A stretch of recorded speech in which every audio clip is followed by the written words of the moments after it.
आपने अभी तक मेरे चैनल को सब्सक्राइब नहीं किया तो कृपया लाल बटन दबाकर चैनल को सब्सक्राइब करें और बेल के आइकन को दबा दें ताकि आने वाले हमारे लेटेस्ट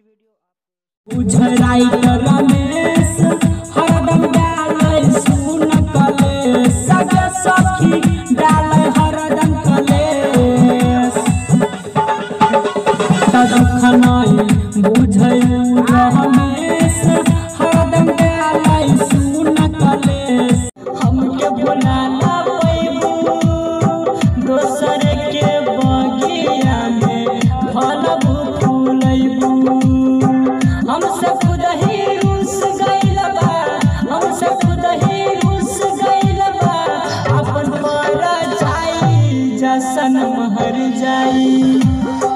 जा सनम हर जाई कैसे भुलाई जा सनम हर जाई कैसे